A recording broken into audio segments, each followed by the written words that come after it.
स्वागत है आप सभी का लोक बंधु के यूट्यूब चैनल पर। तो राजस्थान सरकार ने आज 11 फरवरी को जो है नया आर्थिक समीक्षा जो है वो जारी किया है। ठीक है ना। अब जितने भी एग्जाम्स आरपीएससी करवाने वाली है जो 15 मार्च के बाद होने वाले हैं, जिनमें पीएसआई हो, चाहे आरएएस प्री हो, चाहे आरएसएसबी के एग्जाम्स हो, जिनमें सर्वे आता है, तो उन सब एग्जाम्स में यही वाला सर्वे जो है वो क्वेश्चन बनाने में यूज होगा। तो अब सबसे बड़ी चुनौती तो है पीएसआई वाले स्टूडेंट्स के लिए कि इसको कैसे कवर करना है। ठीक है। तो मैं आपको निश्चिंत कर दूं कि इस बार का जो सर्वे आया है उसके अंदर टोटल 13 चैप्टर्स हैं जो विकसित राजस्थान 2047 की जो थीम है उसी पर आधारित है। ठीक है ना। 13 चैप्टर्स हैं। 13 दिन में इसको अपने कंप्लीट कर लेंगे पूरे सर्वे को। ठीक है ना। पूरे सर्वे को 13 दिन में कंप्लीट कर लेंगे। सारे आंकड़े आपको याद करवा दूंगा मैं। ठीक है ना। सारे के सारे आज की क्लास में आपको उसका इंट्रो मिल जाएगा। ठीक है ना। आज अपने चैप्टर 0 पर बात करने वाले हैं। ठीक है ना। इससे भी एक क्वेश्चन इस चैप्टर से पक्का आएगा, एक क्वेश्चन। ठीक है ना। आरएएस प्री में तो 2 भी आ सकते हैं। ठीक है। तो पूरा अपने ब्रीफिंग पे बात करेंगे कि क्या क्या चैप्टर्स हैं, और 13 दिन के अंदर अपने इसको पूरा कंप्लीट कर लेंगे। 13 चैप्टर्स हैं। ठीक है ना। तो सबसे पहले तो, और आपको इसकी पीडीएफ जो है वो फ्री मिल जाएगी। ठीक है ना। आपको पूरी की पूरी 13 के 13 चैप्टर्स की पीडीएफ जो है वो फ्री में मिल जाएगी। अब सबसे पहले तो कहां पर मिलेगी पीडीएफ? सबसे पहले तो अगर आप चैनल पर नए हो तो चैनल को सब्सक्राइब करो सबसे पहले तो, ताकि आपके पास में जो आने वाली वीडियोस है सर्वे के चैप्टर्स की वो पहुंच जाए। ठीक है। अब आते हैं कि आपको पीडीएफ कहां से मिलेगी। तो पीडीएफ के लिए आपको टेलीग्राम चैनल का डिस्क्रिप्शन में भी लिंक दिया हुआ है। इसके अलावा मैं आपको वैसे ही बता दूं, आप सर्च कर लेना लोकबंधु 2025। ठीक है। यहां पर आपको सारी की सारी पीडीएफ जो है वो प्रोवाइड हो जाएगी। ठीक है ना। और ये सारा का सारा कंटेंट जो है वो मूल डॉक्यूमेंट से ही तैयार किया गया है। आप देखो कि आज सर्वे आया है और आज ही आपके पास में एक क्लास पहुंच जाएगी। ठीक है ना। आज ही आपके पास में एक क्लास पहुंच जाएगी। तो सबसे पहले हम ही आपको प्रोवाइड करवाएंगे सर्वे। ठीक है ना। 24 फरवरी को आपको पूरी तरह फ्री कर देंगे कि अब सर्वे आपका तैयार है सारा। ठीक है ना। और सारा का सारा पढ़ेंगे, ऐसा नहीं है कि उसमें जो नए अपडेट्स में वही पढ़ेंगे, अपने सारा ही पढ़ेंगे ताकि आपका रिवीजन भी हो जाए पहले वाला का। ठीक है। तो चैप्टर वाइज पढ़ेंगे। अब इसमें उसके बाद में जब हमें समय मिलेगा तो उसको हम कंपाइल मोड में बुक निकालने का प्रयास करेंगे, जिसमें योजनाएं एक जगह पर होगी, आंकड़े एक जगह पर होंगे। ठीक है। उस रूप में करेंगे। लेकिन अभी के लिए अगर चैप्टर वाइज पढ़ें तो ज्यादा इजी हो जाएगा। अब सबसे पहले तो आपको दिखा देता हूं, ये राजस्थान सरकार ने जो आज जारी किया है ये ऑफिशियल डॉक्यूमेंट है, और यहां से साथ साथ मैं आपको बताता रहूंगा इस प्रकार से हमने कंटेंट लिया है। ठीक है ना। तो ये ऑफिशियल डॉक्यूमेंट है। अब अपने चैप्टर को स्टार्ट करते हैं। सबसे पहले आज अपने इंट्रोडक्टरी चैप्टर को पढ़ने वाले हैं, जो परिचय अध्याय 0 जिसको मैं बोलता हूं, परिचय वाला चैप्टर, इसको अपने शुरू करने वाले हैं। तो इसमें सबसे पहले अपने ये जानेंगे, थोड़ा सा सामान्य परिचय जो है वो लेंगे। ठीक है। उसके बाद में इसके जो 13 चैप्टर्स हैं उन पर बात करेंगे, कौन कौन से चैप्टर्स हैं। फिर अपने देखेंगे कि आर्थिक विकास के जो सूचक है, ठीक है ना, राजस्थान के आर्थिक विकास के सूचक जीडीपी और उनके आंकड़ों पर, आंकड़े मैं आपको सारे ही याद करवा दूंगा, उसकी चिंता आपको नहीं करनी है। ठीक है। आंकड़े देखेंगे। उसके बाद में अपने राज्य के जो प्रमुख संकेतक हैं उनकी अखिल भारतीय तुलना करेंगे। ठीक है। जिसमें जनगणना के आंकड़े हैं और इस बार जो परिवर्तनशील आंकड़े हैं उन पर भी बात करेंगे। 2023 के अंदर नए आंकड़े आ गए हैं जन्म दर और मृत्यु दर के, उसको लेकर बात करेंगे। और इसके अलावा राजस्थान का परिचय भी दिया हुआ है और इसमें एक बहुत इंपॉर्टेंट फैक्ट दिया हुआ है जो आपसे पूछा जा सकता है। ठीक है ना। तो ये सारा कहाँ दिया हुआ है वो भी मैं आपको समझा दूंगा। तो सबसे पहले इसको स्टार्ट करते हैं। ठीक है ना। और वीडियो पसंद आई हो तो वीडियो को लाइक भी कर देना, और जितने भी आपके मित्र हैं जो एसआई की तैयारी कर रहे हैं, आरएस प्री की तैयारी कर रहे हैं, एलडीसी वीडियो की तैयारी कर रहे हैं, उन तक शेयर कर दो इस वीडियो को ज्यादा से ज्यादा। ठीक है। अगर आप फायदा ले रहे हो तो उनका भी फायदा कराओ, हमारा भी थोड़ा फायदा कराओ प्रमोशन के थ्रू, है ना। ठीक है। तो सबसे पहले अपने बात करते हैं आर्थिक समीक्षा को लेकर। ठीक है। आर्थिक समीक्षा को जारी कौन करता है? राजस्थान की जो आर्थिक समीक्षा है इसको जारी करने के लिए राजस्थान सरकार का एक विभाग है जिसका नाम है सांख्यिकी विभाग, स्टेटिस्टिक डिपार्टमेंट जो है, इसके अंदर एक निदेशालय कार्य करता है जिसका नाम है आर्थिक और सांख्यिकी निदेशालय। ठीक है ना। आर्थिक और सांख्यिकी निदेशालय ये इसको जारी करता है। ठीक है ना। राजस्थान की आर्थिक समीक्षा को जारी कौन करता है? आर्थिक और सांख्यिकी निदेशालय, जो कि वित्त विभाग के अधीन नहीं है, सांख्यिकी विभाग के अधीन है, ध्यान रखना। ठीक है ना। और जयपुर के अंदर इसका मुख्यालय है। अब सबसे इंपॉर्टेंट चीज जो आपको बहुत कम लोग पढ़ाएंगे, अभी तक तो पढ़ाना ही नहीं शुरू किया होगा लोगों ने, अभी तो रेडी हो रहे हैं, अपने पहले से ही रेडी बैठे हैं, ठीक है। इसकी थीम क्या है, आर्थिक समीक्षा की थीम क्या है, और ये आपको कहाँ मिलेगी, तो वो भी मैं आपको बता देता हूँ। ये देखो, आर्थिक समीक्षा को लेकर स्टेटमेंट्स दिए जाते हैं।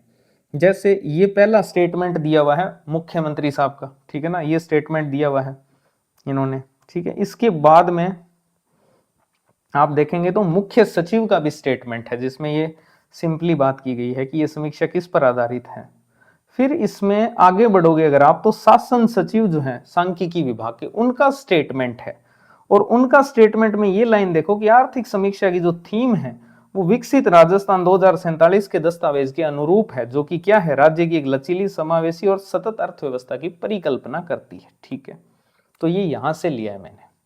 तो इसकी थीम क्या है, तो ये थीम है विकसित राजस्थान एट 2047, जो विकसित राजस्थान संकल्प है 2047 का, ठीक है, उसके दस्तावेज के अनुरूप जो है वो आर्थिक समीक्षा है इस बार वाली। आप देखोगे आर्थिक समीक्षा के जो अध्याय हैं सारे के सारे, टोटल 13 अध्याय हैं, और वो 13 के 13 अध्याय का जो टाइटल है वो वही है जो विकसित राजस्थान संकल्प जो डॉक्यूमेंट है उसके जो 13 सेक्टर्स दिए हुए हैं कि इन इन सेक्टर्स पर काम करेंगे राजस्थान को विकसित करने के लिए, उन्हीं सेक्टर की जो टाइटल है वही राजस्थान आर्थिक समीक्षा के अध्यायों के भी टाइटल है, ठीक है ना।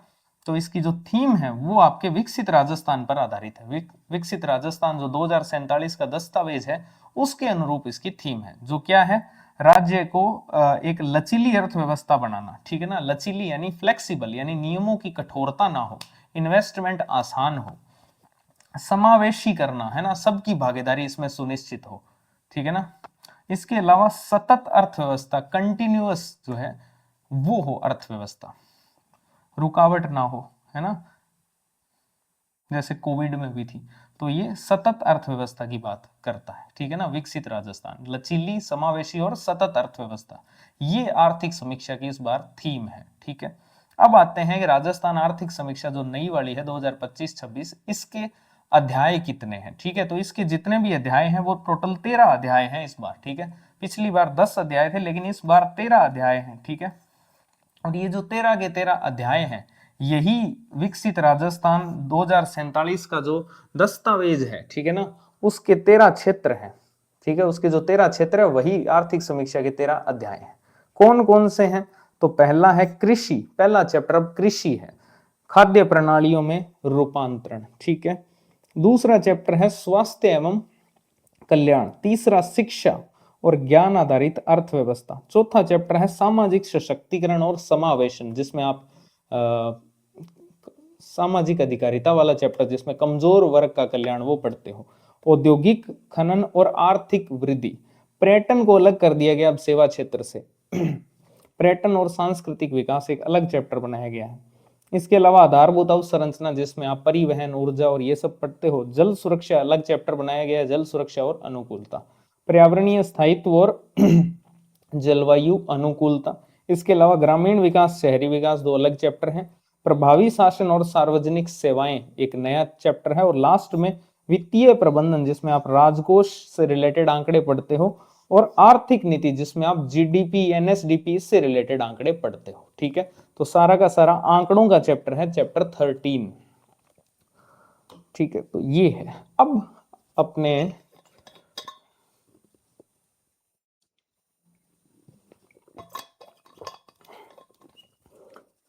अब मैं आपको मूल डॉक्यूमेंट भी दिखा देता हूं जिसमें दिया हुआ है, तो ठीक है। इस प्रकार से अपने यहाँ से कंटेंट ले रहे हैं, आप निश्चिंत रहें यहाँ पर, ठीक है। इसमें कुछ 13 क्षेत्र दिए हुए थे, वही इसके अध्याय हैं वो ले चुके हैं अपने सॉरी। अब देखो ये 13 चैप्टर लिखे हुए हैं यहाँ पर, ठीक है। लेकिन इससे पहले एक चीज और भी लिखी हुई है, वो है अध्याय 0, इंट्रोडक्टरी चैप्टर, परिचय, ठीक है। उसमें एक तो संकेत अक्षर जो सर्वे के अंदर अपने शॉर्ट फॉर्म्स यूज की गई है, उसको फुल फॉर्म उनकी बताई गई है, ठीक है। वो अपने कोई काम की नहीं है, ठीक है, वहां से कुछ भी नहीं आएगा। फिर इसके अलावा आर्थिक विकास के मुख्य सूचक बताए गए हैं, ठीक है। आर्थिक विकास के मुख्य सूचक बताए गए हैं, जो एक ही टेबल में बताए गए, लेकिन मैंने आपको उसको सरल करके याद करवाने की दृष्टि से उसको चेंज किया है। फिर इसके बाद में सर्वे का सारांश दिया गया है, जो आपके कोई काम का नहीं है, क्योंकि जब आप सर्वे पूरा ही पढ़ रहे हो तो सारांश पढ़ने की नीड ही नहीं है आपको, ठीक है ना। सारांश पे टाइम वेस्ट मत करो, सर्वे को जब पूरा ही पढ़ना है, क्योंकि पूरा पढ़े बिना काम नहीं चलेगा। सारांश भारत वाली का ठीक है, भारत वाली आर्थिक समीक्षा का सारांश पढ़ लिया, बात पूरी, ठीक है। अब आते हैं ये जो इंट्रोडक्टरी चैप्टर है, इसके अंदर क्या क्या है चीजें हैं। देखो पहले तो ये संकेताक्षर आगे इस प्रकार से, मैं आपको पढ़ना भी सिखाऊंगा साथ साथ में कि कैसे आप मूल डॉक्यूमेंट से भी पढ़ सकते हो हिम्मत करके, लेकिन मैं पढ़ा रहा हूँ, आपकी सहायता कर रहा हूँ, इसमें कोई दिक्कत नहीं है। आर्थिक विकास के सूचक दिए हुए हैं, ठीक है, इस प्रकार से ये अलग अलग ईयर्स के डाटा दिए हुए हैं, लेकिन अपने सिर्फ 25-26 के ही देखेंगे, ठीक है, नए वाले आंकड़े। ये बहुत कंफ्यूजिंग होते हैं इस प्रकार से टेबल में याद करना, इसमें कुछ भी फॉर्मेट सही नहीं दिया हुआ है। ईयर्स का भी फर्क है। तो ये आपके टोटल जो है इसमें 13 प्रमुख आर्थिक विकास के सूचक दिए हुए हैं, ठीक है। तो पहले इनको पढ़ लेते हैं, राजस्थान के आर्थिक विकास के सूचक। अब इसमें सबसे पहला जो डाटा है वो है आपके, अच्छा ये जो डाटा है ये वापिस आएंगे चैप्टर 13 के अंदर, लेकिन आप इसी में याद कर लो, क्योंकि यहां से प्रश्न वो जरूर बनाएगा। एक प्रश्न यहां से आएगा, तो यहाँ पे जितने भी डाटा दिए हैं वो आपको सारे याद होने चाहिए, ठीक है, और वो मैं आपको करवा दूंगा, ये मेरा वादा है आपको। सारे के सारे डाटा आपको मैं याद करवा दूंगा, अभी आपको नमूना मिल जाएगा। अगर आपने किसी ने मेरी पहले आर्थिक समीक्षा की एक क्लास लगाई थी पुरानी मैंने आंकड़ों की, अगर किसी ने वो देखी है तो उसको तो समझ आ जाएगा कि आंकड़े कैसे याद करवाएंगे, ठीक है ना। देखो सबसे पहले अपने जितने भी सूचक हैं उनको दो कीमतों पर देखेंगे, एक स्थिर कीमतों पर देखेंगे जो 2011-12 की है, ठीक है ना, और एक अपने देखेंगे प्रचलित कीमतों पर, यानी कि करंट प्राइस पर, कांस्टेंट प्राइस और करंट प्राइस पर। सबसे पहला जो आंकड़ा है वो है जीडीपी का, सकल राज्य घरेलू उत्पाद। राजस्थान की जो जीडीपी है वो 2000, अच्छा ये आंकड़े अपने कौन से ईयर के देख रहे हैं भाई, 2025-26 के, ठीक है ना, 2025-26 के आंकड़े देख रहे हैं, ठीक है। आप यहां भी देख सकते हो इस प्रकार से 25-26, ठीक है। अब देखो सबसे पहले जीडीपी जो है वो स्थिर कीमतों पर कितनी है, तो ये आपको बस एक आंकड़ा याद करना है। देखो नो याद करना है सिर्फ आपको, नो याद किया। अब नो कैसे बनता है, 8 में 1 जोड़ के, तो जीडीपी है 9.81 लाख करोड़ रुपए, ठीक है। 9 कैसे बनता है, 8 में 1 जोड़ के, तो जीडीपी कितनी है, 9.81 लाख करोड़ रुपए, ठीक है। एक याद हो गया स्थिर कीमतों पर। अब एक बेसिक रूल ध्यान रखना, हमेशा ध्यान रखना, प्रचलित कीमतों के आंकड़े हमेशा स्थिर कीमतों के आंकड़ों के लगभग दुगने होंगे, लगभग दुगने होंगे आप, है ना। हार्ड एंड फास्ट रूल नहीं है, लेकिन याद करवाने के लिए बोल रहा हूं। ऑलमोस्ट मैंने यही देखा है, प्रचलित कीमतों के जो आंकड़े होते हैं वो स्थिर कीमतों के आंकड़ों के लगभग दोगुना होते हैं, ठीक है। तो अगर जीडीपी स्थिर कीमतों पर 9.81 लाख करोड़ है, तो प्रचलित कीमतों पर होगी 9 दूनी 18, ठीक है ना, 18 लाख करोड़। अब आगे 18 के 75 दिया हुआ है, ठीक है, ये याद कर लेना, 18.75 लाख करोड़ रुपए, इतना याद कर लेना बस। एक डाटा याद किया कि जीडीपी स्थिर कीमतों पर कितनी है, एक 9 याद किया, और 9 बनता है 8 में 1 जोड़ के, तो 9.81 लाख करोड़ रुपए स्थिर कीमतों पर।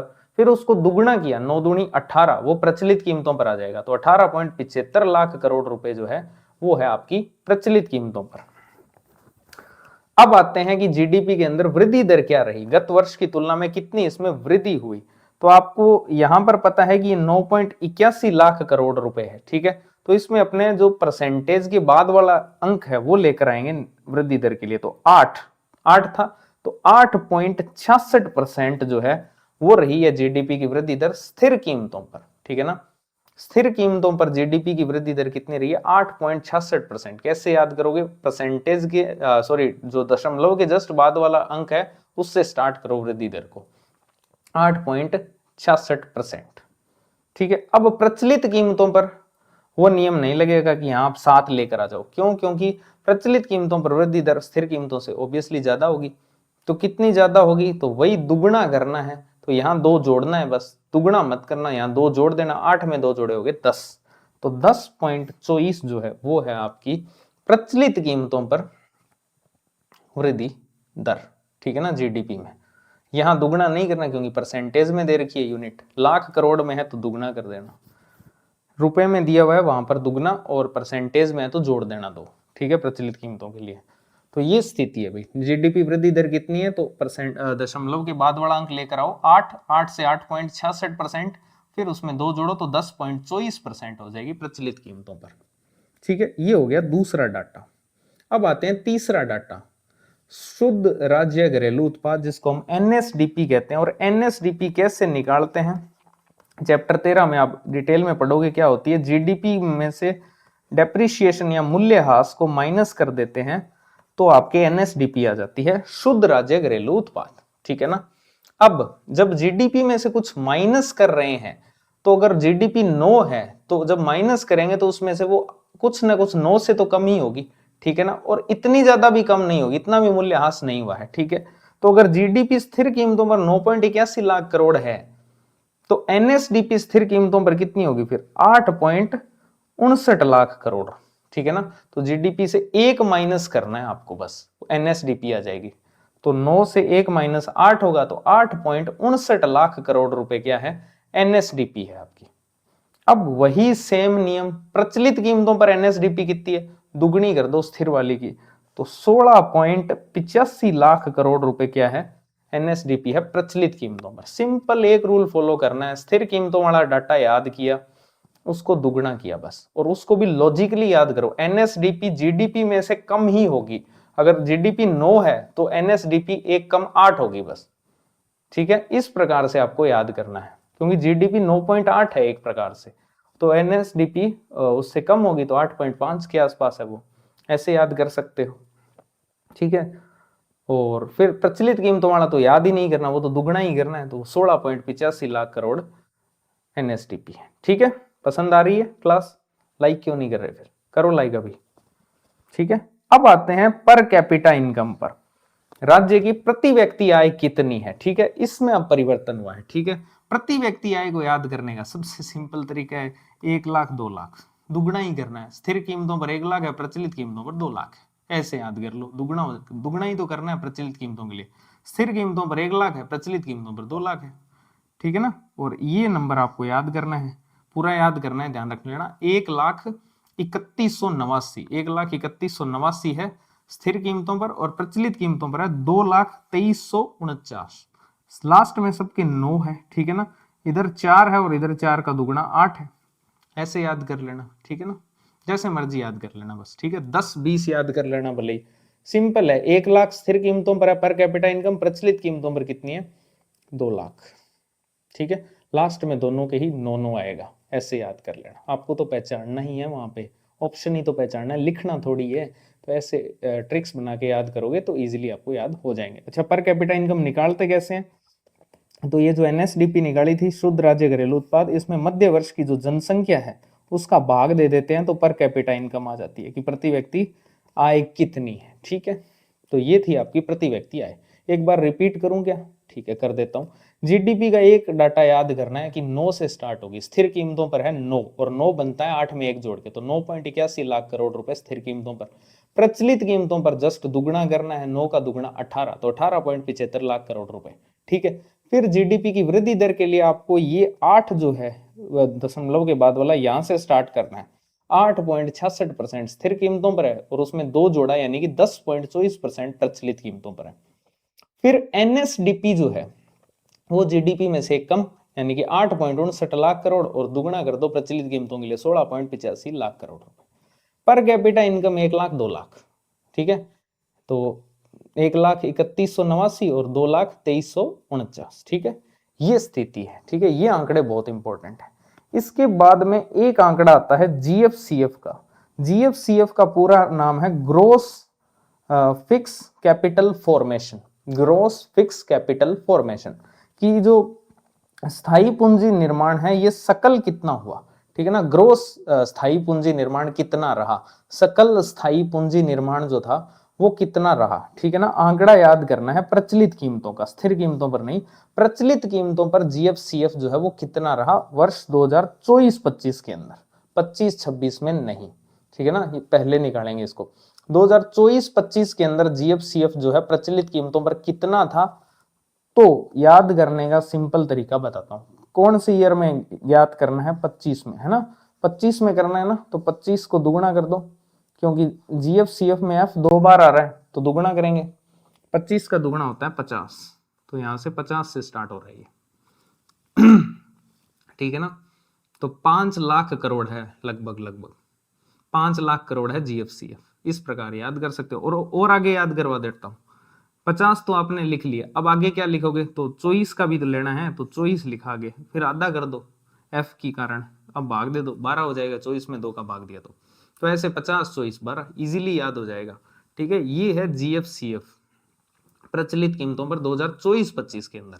कैसे याद करोगे, 25 में निकालना था और एफ 2 बार आ रहा है तो 25 इंटू 2 हो गया 50, फिर 24 में भी तो निकालना था, तो 50 के आगे 24 और फिर 24 को आधा कर दो 12, तो 50 24 12, यानी कि लगभग 5 लाख करोड़ जो है वो आपका जीएफसीएफ है प्रचलित कीमतों में। जीडीपी कितनी थी, 18 लाख, यानी 5 का लगभग तिगुना एक टाइप से, यानी ये जीडीपी का कितना परसेंटेज होगा, तो ऑलमोस्ट 31% होगा। और उससे कम तो थोड़ा सा कम है, तो 29.5%। ठीक है, तो कुल जीडीपी का जीएफसीएफ कितना है, 29.53%, लगभग 29.5% है, ऐसे याद रख लो 29.5%। ये भी याद करने की नीड नहीं है आपको, सीधा याद रख लेना, जीडीपी 9 की दुगुनी 18 प्रचलित कीमतों पर है, ये कितना है, ये 5 है, तो लगभग तिगुना यानी 30% के आसपास, यानी 29.5। ठीक है, याद रह जाएगा ना। ठीक है, अभी और डाटा याद करवाता हूं, देख देख कैसे राजी हो रहे हैं।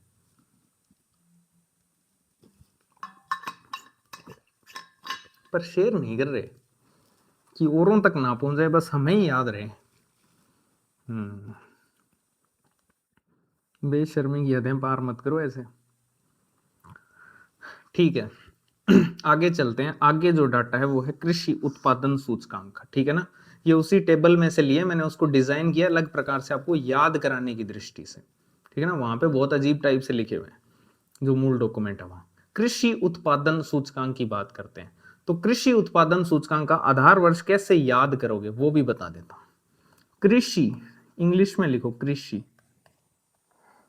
कृषि है ना, एच मत लिखना, कृषि लिख लो इसको, कृषि।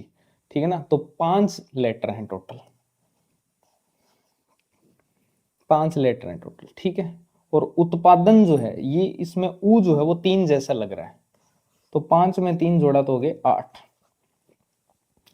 देखो आधार वर्ष जो है वो स्टार्ट हो रहा है इसका 2005 से। ठीक है, कृषि में 5 ही लेटर है, तो 5 से इसका स्टार्ट हो रहा है, समाप्त कहाँ पे होगा, तो उत्पादन में 3 था तो वो अपने जोड़ दिया 5 में, तो 5 और 3 8, तो 8 पे ये समाप्त होगा। यानी कृषि उत्पादन सूचकांक का आधार वर्ष क्या है, 2005-6 से 2007-8, 2005-6 से 2007-8। ठीक है ना, हो गया याद।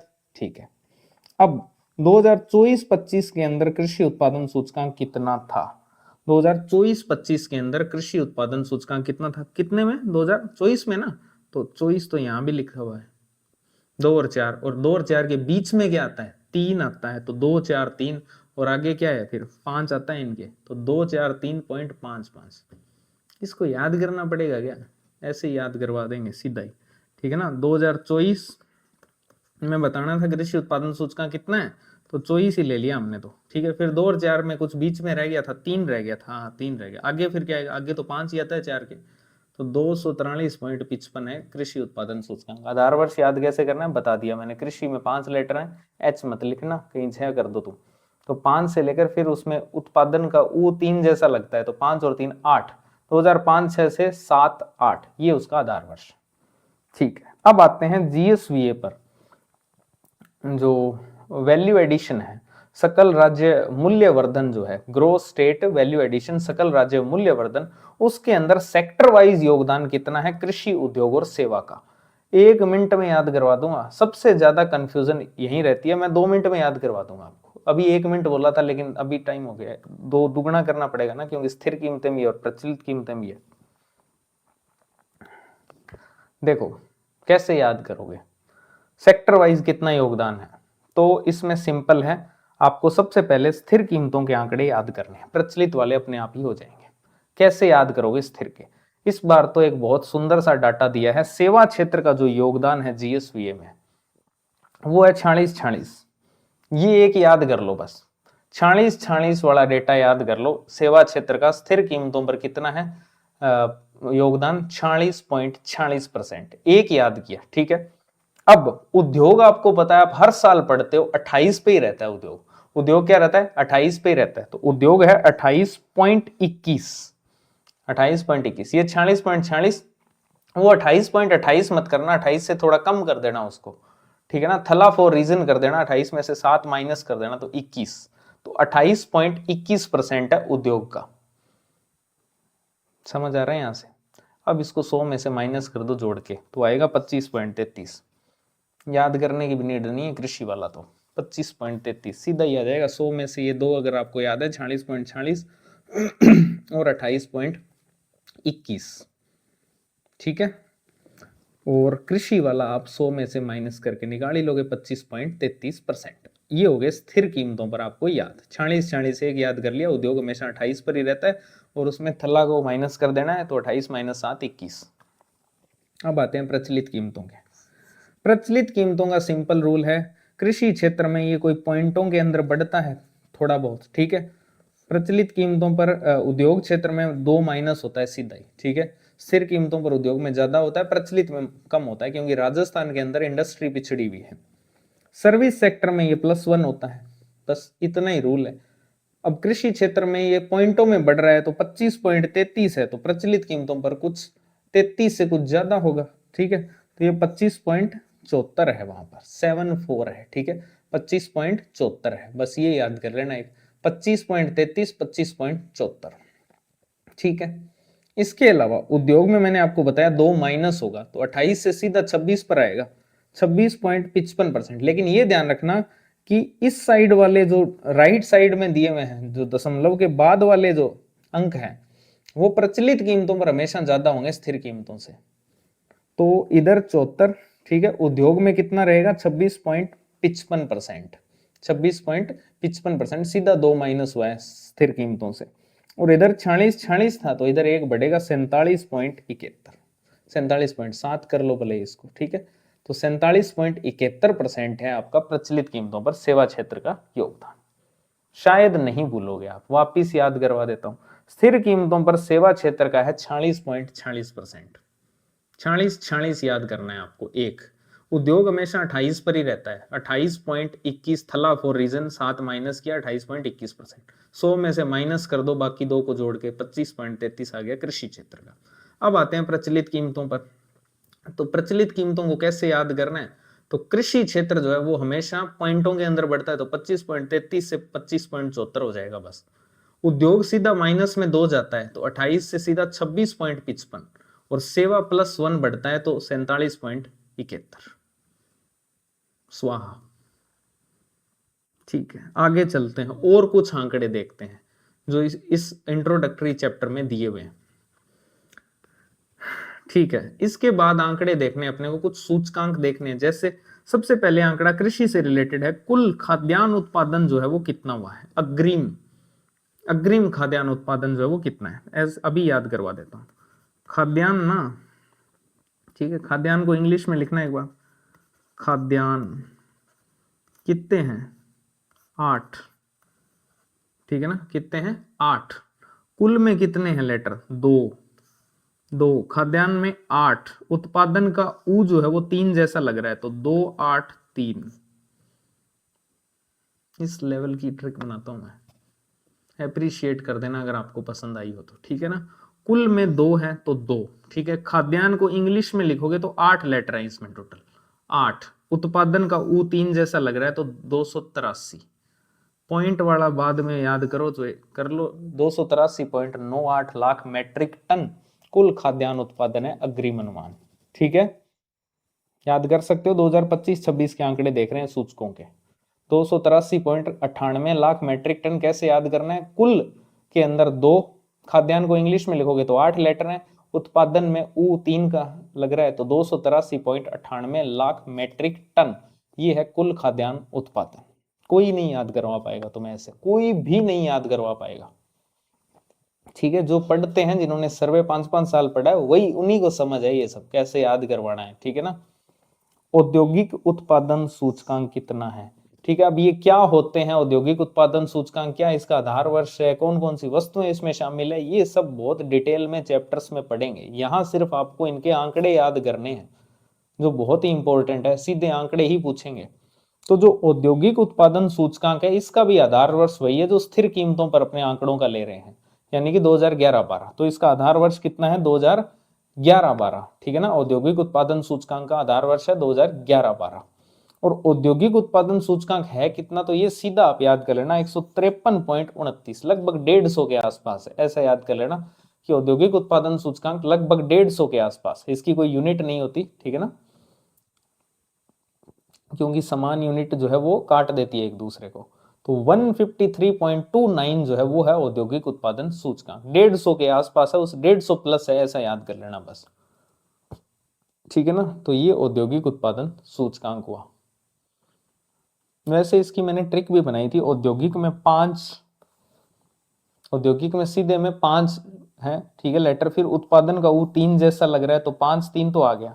अब एक जो है वो नहीं आ पा रहा था, तो मैंने ड्रॉप कर दिया। ठीक है ना, इतना ठीक है। आप 153 याद कर लोगे, ऐसे याद कर लेना पहले। ठीक है, आप याद कर लेना। अब तो बताई थी मैंने, औद्योगिक में 5, उत्पादन का वो 3 जैसा लग रहा है, तो 53, और सीधा 53 तो हो नहीं सकता, तो 153 ही है फिर। तो औद्योगिक उत्पादन सूचकांक कितना है? आधार वर्ष याद हो जाए तो एक वहां से ले सकते हो। तो 153.29 जो है वो है औद्योगिक उत्पादन सूचकांक। आई थिंक याद हो रहे होंगे आपको। अब तो समस्याएं समाप्त है। अब आते हैं थोक मूल्य सूचकांक पर। यह भी बहुत डिटेल में चैप्टर 13 में पढ़ेंगे। थोक मूल्य सूचकांक जो है उसका आधार वर्ष आपको याद करना है। तो थोक मूल्य सूचकांक का आधार वर्ष जो है वो बहुत सारे लोगों की, जैसे मेरी बर्थ डेट है 1999। ठीक है, तो यही है आधार वर्ष 1999-2000। ठीक है ना, जब नई सदी आई थी उस समय थोक मूल्य सूचकांक का आधार वर्ष है, ऐसे याद कर सकते हो, यानी 2000 और 1999। तो थोक मूल्य सूचकांक का आधार वर्ष है 1999-2000। मेरी बर्थ डेट है 1999, इससे भी आप याद कर सकते हो। बर्थ ईयर है, सॉरी। ठीक है, इससे भी याद हो जाता है, बहुत सारी चीजें रिलेट करते हैं। तो थोक मूल्य सूचकांक का आधार वर्ष 1999-2000 है। क्यों बता रहा हूं? क्योंकि डॉक्यूमेंट में लिखा हुआ है, प्लस डाटा याद करने में सहायता करेगा। समझ गए? बहुत तेज हो। 99 यहाँ भी है, 99 यहाँ पर भी है। ठीक है ना। तो 399.74 यानी लगभग 400 है थोक मूल्य सूचकांक। 99 से सीधा सीधा याद हो जाएगा आपको, ज्यादा माथापच्ची करने की नीड है ही नहीं। ठीक है ना। थोक मूल्य सूचकांक कितना है? तो 399.74, क्योंकि आधार वर्ष क्या है? 1999-2000। ठीक है। प्रतिशत परिवर्तन कितना हुआ है इसमें थोक मूल्य सूचकांक में गत वर्ष से? कितना प्रतिशत परिवर्तन देखने को मिला है? तो ये 1% से भी कम है, यानी कि 0.76। ऐसे याद कर लेना, 1% से भी कम है, यानी कि 0.76 इसमें प्रतिशत परिवर्तन देखने को मिला है। ठीक है, इसके अलावा 2 आंकड़े और हैं, वो भी मैं आपको याद करवा देता हूं।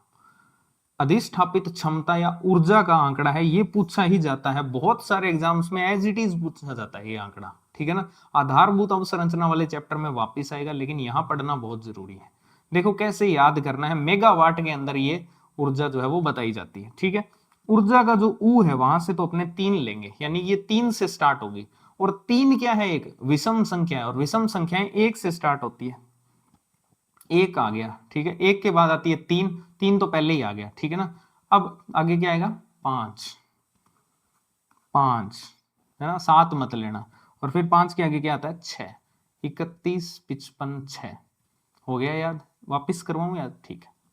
ऊर्जा 3 ले लिया, ऊ जैसे ही दिखे 3 ले लो वहां से। ठीक है ना, 3 लिया। फिर 3 क्या है? एक विषम संख्या, और कहां से स्टार्ट होती है विषम संख्या? 1 से। 1, फिर 3 पहले ले रखा है तो वापिस मत लो। आगे क्या आता है? 5, 5 आता है। फिर एक बार और 5, फिर एक बार और मत करना, 6 कर देना इस बार। ठीक है, तो 31, 55, 6 मेगावाट है अधिष्ठापित क्षमता या ऊर्जा। आज के बाद भूल जाओ तो मैं यहीं बैठा। अगला डाटा तो ऐसे याद करवा दूंगा कि परेशान हो जाओगे। वाणिज्यिक बैंक साख कितनी है? वाणिज्यिक बैंकों की जो साख है वो कितनी है? ठीक है ना, ये रुपए करोड़ के अंदर निकाली जाती है। ठीक है ना। वाणिज्यिक बैंक साख, इसको भी डिटेल में पढ़ेंगे एक चैप्टर के अंदर। अब इसमें स्थिति ये है कि इसको याद करवाने का तरीका थोड़ा सा वल्गर है, ठीक है ना, इसलिए मैं नहीं करवाऊंगा, लेकिन आपको हिंट दे देता हूं कैसे याद कर सकते हो। देखो बैंक जो है ना, उन्होंने ग्राहकों की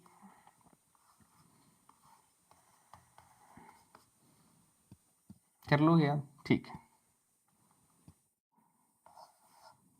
तो 69,1943 करोड़ रुपए ये वाणिज्यिक बैंक साख है, ठीक है ना, समझ गए ना, ठीक है। ये सारे आंकड़े थे, सारे आपको याद करवा दिए, ठीक है। अब सारे आंकड़े आपको याद हैं, वापिस देखोगे तो वापिस पढ़ना ही नहीं पड़ेगा, फिर तो पीडीएफ का प्रिंट निकाल लेना, ठीक है, उसके साथ पढ़ते रहना, आपको कुछ भी ट्रिक बनाने की नीड नहीं है, ठीक है, इसी ट्रिक को फॉलो कर लो, काम हो जाएगा। अब आते हैं अगले बिंदु पर, वो है राज्य के जो प्रमुख संकेतक हैं उनकी अखिल भारतीय तुलना आपने करेंगे, यानी राजस्थान और भारत का तुलनात्मक अध्ययन देखने वाले हैं संकेतकों का, ठीक है। इसमें कुछ आंकड़े जो हैं वो जनगणना 2011 के हैं, जो आप ज्योग्राफी में भी पढ़ते हो, लेकिन इस बार यहाँ पर आंकड़े परिवर्तन हुए हैं, 2023 के आंकड़े आए हैं, जन्म दर, मृत्यु दर के, मातृ मृत्यु अनुपात के, जीवन प्रत्याशा के, ये सारे आंकड़े परिवर्तित हो चुके हैं, ठीक है ना, वो पढ़ने वाले इंपॉर्टेंट है, ठीक है। जनगणना 2011 के आंकड़े अपने सीधे सीधे पढ़ लेते हैं, क्योंकि ये आपको ऑलरेडी याद है, ठीक है। तो देखो जनगणना 2011 के आंकड़ों में सबसे पहला आता है भौगोलिक क्षेत्रफल का, कि क्षेत्रफल कितना है, तो राजस्थान का जो क्षेत्रफल है वो 3.42 लाख वर्ग किलोमीटर है, ठीक है, और भारत का कितना है, तो 3 का जस्ट एक 3 इधर ले लो, तो भारत का है 32.87 लाख वर्ग किलोमीटर, जो कि लगभग 10.41% है, क्योंकि 32 में 3 का भाग दोगे तो लगभग 10 के आसपास ही आएगा, 10.41%, ठीक है ना। तो 3.42 लाख वर्ग किलोमीटर राजस्थान का क्षेत्रफल है, भारत का है 32.87 लाख वर्ग किलोमीटर, जो कि भारत, राजस्थान वाला भारत के कुल क्षेत्रफल का कितना है, 10.41%। जनसंख्या 2011 में कितनी थी, अब एक नया आंकड़ा आया है जनसंख्या का, जो सबसे इंपॉर्टेंट है, कोई नहीं बताएगा, सर्वे के अंदर ही मिलेगा आपको। जनसंख्या के अंदर बात करें, 2011 में जो थी राजस्थान की जनसंख्या है 6.85 करोड़, ठीक है ना, और भारत की है 121.09 करोड़, ठीक है, ये दिया हुआ है। अब इसमें आता है एससी की जनसंख्या कितनी है प्रतिशत में, तो राजस्थान में तो ये 17.8% है, और भारत में एक कम कर दो 16.6% है, ठीक है, 17.8 16.6 है भारत में। एसटी की कितनी है, अनुसूचित जनजाति की कितनी है, तो राजस्थान में आप चले जाओ तो 13.5% है, और भारत में और कम है, फिर ये 8.6% है, भारत में तो ये सिंगल डिजिट में ही आ गई, 8.6% है एसटी की जनसंख्या। ये आपको याद ही है ऑलरेडी, इसलिए मैं ज्यादा मेहनत नहीं कर रहा इन पे। शहरी जनसंख्या कितनी है, तो राजस्थान की है 24.9 और भारत की है 31.2, भारत की शहरी जनसंख्या ज्यादा है, ध्यान रख लेना, ठीक है। ग्रामीण जनसंख्या कितनी है, राजस्थान की है लगभग 75%, तो 75.1%, और भारत की कितनी है 68.8। अब इसमें ग्रामीण और शहरी में दोनों याद करनी है क्या, नहीं, कोई एक कर लो, 100 में से उसको माइनस कर देना, जैसे ग्रामीण याद की 75.1, तो 100 में से माइनस करते ही 24.9 आ जाएगी शहरी, इस प्रकार से, ठीक है। इसके बाद बात करते हैं दशकीय वृद्धि दर कितनी रही, 2001 में कितनी जनसंख्या थी, 2011 में कितनी हुई, ठीक है, फिर इसमें से माइनस कर देंगे 2011 में से 2001 को, और डिवाइड कर देंगे 100 से, ठीक है ना, तो वो परसेंटेज में आ जाएगी वृद्धि दर कितनी रही, ठीक है ना। दशकीय वृद्धि दर राजस्थान की तो रही है 21.3%, और भारत की रही है कम 17.7%। घनत्व कितना है, राजस्थान का 200, भारत का 382, सॉरी। लिंगानुपात कितना है, राजस्थान का है 928, भारत का है 943, ठीक है, ये आप पढ़ते हो ज्योग्राफी में, इसलिए ज्यादा माथापच्ची नहीं कर रहा हूं आपको याद करवाने में, बहुत बार पढ़ा है आपने, पक चुके हो। बाल लिंगानुपात यानी 0 से 6 वर्ष के जो आयु वर्ग है उसका लिंगानुपात कितना है, राजस्थान में तो फिक्स है 3 8 है 388, सॉरी 888, भारत में है 919, ठीक है, 2 9 के हैं। साक्षरता दर की बात करते हैं, राजस्थान की है 66.1, भारत की है 73%, भारत की साक्षरता दर ज्यादा है, ठीक है ना। साक्षरता दर पुरुषों की अगर बात करें तो राजस्थान की 79.2 है और भारत की 80.9 है, ठीक है।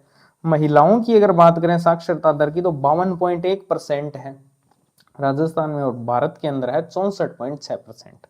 ये डाटा आपके 2021 के आरएस प्री में पूछा गया था।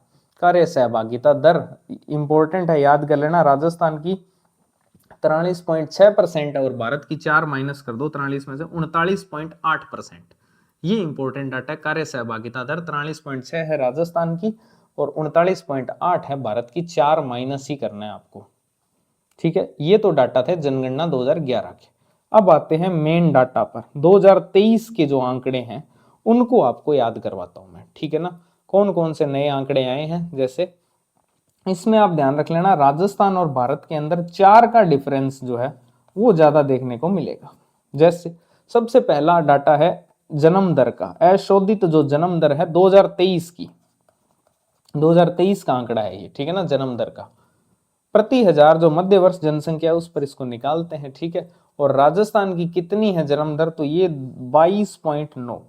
अब ये राजस्थान का जो रे है ये 2 जैसा नहीं लग रहा क्या, तो ये 2 बार 2 लग रहा है, तो 22.9 ऐसे याद कर लेना। जन्म दर 22.9 जो है वो है राजस्थान की जन्म दर, ठीक है।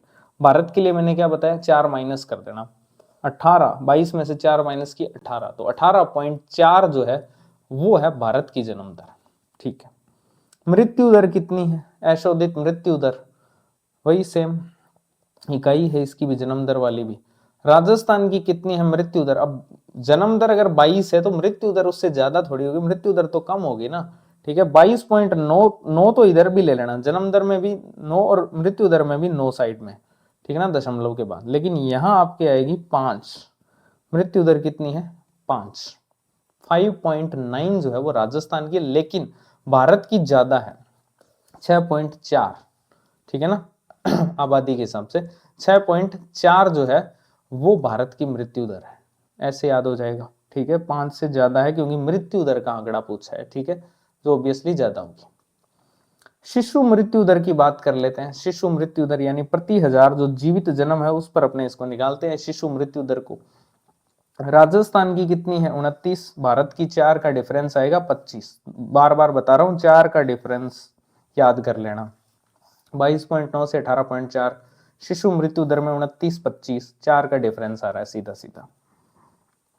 मातृ मृत्यु अनुपात जो है मोर्टेलिटी रेट रेशियो जो है वो कितना है, तो प्रति लाख जीवित जन्म पर निकालते हैं, और ये 2021 से 23 तक का डाटा है, ध्यान रख लेना 2021 से 23 तक का डाटा है मातृ मृत्यु अनुपात का। कितना है राजस्थान का 86, और भारत का कितना है +2, 88, ठीक है ना। तो ऐसे याद कर सकते हो इसको, मातृ मृत्यु अनुपात एक याद करना ही पड़ेगा आपको, कोई इलाज नहीं है, एक आधा तो याद करना ही पड़ेगा यार, ठीक है। मातृ मृत्यु अनुपात 86 है, पहले ये परिवर्तन बहुत बड़ा हुआ है, इसमें शायद 113 और 87 का कुछ आंकड़ा था, ठीक है ना। तो अब इसमें गिरावट हुई है, तो 86 और 88, राजस्थान का 86 है, भारत का 88 है। अब इसमें बहुत ही इंपॉर्टेंट डाटा है, वो है जन्म के साथ जीवन प्रत्याशा। ये भी बहुत एग्जाम्स में पूछा गया है, ये परिवर्तित हो चुका है, ठीक है ना। ये डाटा क्या हो चुका है, परिवर्तित हो चुका है। 2019 से लेकर 2023 तक का आंकड़ा है जन्म के साथ जीवन प्रत्याशा का। राजस्थान की है 70.4 वर्ष और भारत की है 70.3 वर्ष। सीधा सीधा एक फैक्ट याद रख लेना, राजस्थान की जो जीवन प्रत्याशा है वो भारत से ज्यादा है, बस इतना याद कर लेना, तो आपको याद रह जाएगा कि 4 किस साइड आएगा, राजस्थान की साइड आएगा, भारत की साइड 3 आएगा। तो 70.4 राजस्थान का और 70.3 जो है वो भारत का है। यानी ये जो 5 आंकड़े मैंने बताए इसमें भारत के संदर्भ में 2 ही आंकड़े ज्यादा हैं भारत के, एक मृत्यु दर का और एक आपके मृत्यु अनुपात का, ठीक है ना। सीधा मृत्यु दर जो है अशोधित मृत्यु दर उसका, और एक मातृ मृत्यु अनुपात जो है वहां पर भारत आ गया राजस्थान से, उसके अलावा तीनों ही डाटा में पिछड़ा हुआ है, ठीक है ना, कम है यानी। तो ये थे आपके सारे के सारे डाटा जो इस चैप्टर में दिए हुए हैं, इंट्रोडक्टरी चैप्टर के अंदर, ठीक है। ये चैप्टर 13 में रिपीट भी होंगे, तब तक तो आपको याद ही होंगे, उसमें कुछ और एड ऑन्स होंगे डाटा, वो भी मैं आपको याद करवा दूंगा, ठीक है, उसकी भी चिंता आपको नहीं करनी है। तो ये जो पूरी की पूरी टेबल थी आपकी, ठीक है ना, ये मैंने आपको पढ़ा दी। इसके अलावा एक और टेबल आगे अब ये पढ़ेंगे अपने राजस्थान का परिचय जो दिया हुआ है, ठीक है ना, ये आप देख लो यहाँ से, ये आगे पढ़ेंगे, इसको बुलेट फॉर्म में चेंज किया है अपने। ये जो पूरी की पूरी टेबल थी ये मैंने पढ़ा दी 2011। अब इसमें देखो अलग नहीं किए हैं, लेकिन मैंने इसको अलग करके पढ़ाया आपको कि 2023 के आंकड़े आ चुके हैं, उनको अलग से कर दिया मैंने, ठीक है। तो अब जो मैंने आपको दिखाया था राजस्थान का परिचय, इसमें दिया हुआ है सारांश के अंदर। तो सारांश में बेसिकली चैप्टर वाइज सारांश दिया हुआ है, तो वो तो अपने पढ़ेंगे नहीं क्योंकि पूरा चैप्टर ही पढ़ रहे हैं, तो सारांश पढ़ने का कोई तुक ही नहीं है, ठीक है। लेकिन उसमें सारांश के अंदर अपने क्या करने वाले हैं, कुछ और अंश भी दिए हुए हैं जो उन चैप्टर्स में कवर नहीं होंगे। तो उसमें एक यही है बस, राजस्थान का परिचय, क्योंकि विकसित राजस्थान तो अपने ऊपर कर चुके हैं, उसके 13 क्षेत्र वही सर्वे के चैप्टर है, तो वो आपको याद ही हो जाएंगे साथ साथ जैसे जैसे चैप्टर पढ़ोगे। अब पढ़ते हैं राजस्थान का परिचय जो सर्वे के अंदर दिया हुआ है, और इसमें एक बहुत ही इंपॉर्टेंट डाटा सामने निकल के आएगा।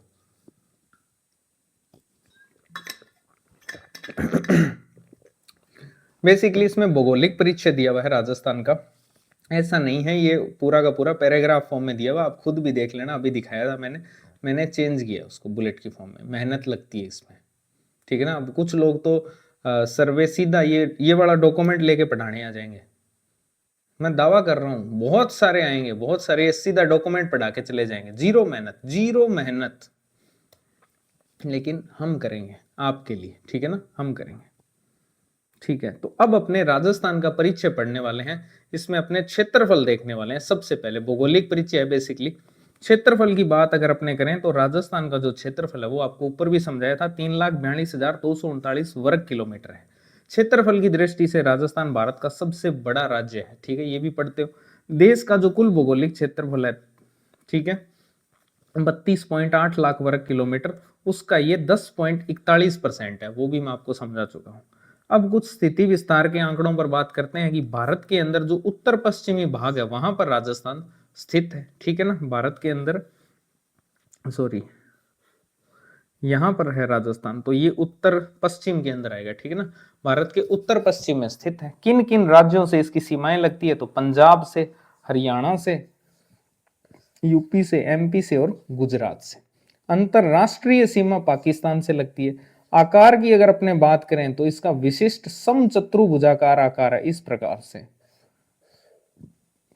समचतुर्भुजाकार इसका आकार है। चौड़ाई कितनी है राजस्थान की, यानी कि पश्चिम से पूर्व तक, यानी जैसलमेर से लेकर धौलपुर तक, ये 869 किलोमीटर जो है वो चौड़ा है। और लंबाई कितनी है, यानी गंगानगर से लेकर बांसवाड़ा तक ये 826 किलोमीटर, यानी उत्तर से लेकर दक्षिण तक 826 किलोमीटर लंबा है। समुद्री सीमा इसकी नहीं है, क्योंकि राज्य का जो दक्षिणी क्षेत्र है बांसवाड़ा है ना, कच्छ की खाड़ी से लगभग वो 225 किलोमीटर दूर है, जो गुजरात के अंदर है, ठीक है। और जो अरब सागर है वहां से लगभग 400 किलोमीटर दूर है। तो ये भी फैक्ट पूछा जा सकता है आपसे कि राज्य का दक्षिणी क्षेत्र कच्छ की खाड़ी से कितना दूर है, 225 किलोमीटर है लगभग। अरब सागर से लगभग कितना है, 400 किलोमीटर दूर है। ये भी ज्योग्राफी में अपडेट कर लेना आप अपने। राजधानी क्या है राजस्थान की, जयपुर है, जिसको गुलाबी शहर के नाम से जानते हैं, और राज्य का सबसे अधिक आबादी वाला शहर यही है। शहरीकरण में भी ये डाटा वापस आएगा। इसके अलावा राजस्थान को भौगोलिक दृष्टि से 4 भौतिक प्रदेशों में बांटा गया है, जिनका अपने आप में एक औद्योगिक महत्व है। जैसे पहला है पश्चिमी रेगिस्तान, जिसको अपने मरुस्थल बोलते हैं, तो वो सौर ऊर्जा उत्पादन और खनन गतिविधियों का एक प्रमुख केंद्र है, ठीक है ना। इसके अलावा अरावली पर्वतमाला के अंदर जैव विविधता है, जिस कारण ये पर्यटन का प्रमुख केंद्र है। पूर्वी मैदान के अंदर उपजाऊ मिट्टी है, जिसको जलोढ़ मिट्टी बोलते हैं, उसके कारण ये कृषि के लिए ज्यादा उपयुक्त है। और दक्षिण पूर्वी पठार जो है वो औद्योगिक विकास की संभावनाएं यहाँ पर ज्यादा है, ठीक है ना, क्योंकि प्लेटू है। ये है भौगोलिक परिचय। अब इसके बाद ये सबसे इंपॉर्टेंट है, इसको आप हाईलाइट कर लो, ठीक है। जनसंख्या से रिलेटेड एक नया आंकड़ा उभर के आया है, ठीक है, वो है 1 अक्टूबर 2025 तक अनुमानित राजस्थान की जनसंख्या कितनी। देखो 2011 के अंदर राजस्थान की जनसंख्या कितनी थी, 6.85 करोड़, लेकिन अब 2025 के अंदर कितनी है, 1 अक्टूबर 2025 तक अनुमानित जनसंख्या कितनी है, सर्वे के अंदर दिया हुआ है ये डाटा, ठीक है ना। 1 अक्टूबर 2025 तक अनुमानित जनसंख्या कितनी है, तो सिंपल है, ये 8 इधर ले आओ, 8.33 करोड़, ठीक है ना, 8.33 3 करोड़। ये है राजस्थान की जनसंख्या 2025 के अंदर। 1 अक्टूबर 2025 तक राजस्थान की अनुमानित जनसंख्या है 8.33 करोड़। ठीक है, इस आधार पर अब देखो 2011 के अंदर राजस्थान जनसंख्या की दृष्टि से 8वां सबसे बड़ा राज्य था। ठीक है, फिर विभाजन होता है मध्य प्रदेश का। ठीक है, तो ये 7वां सबसे बड़ा राज्य बन जाता है।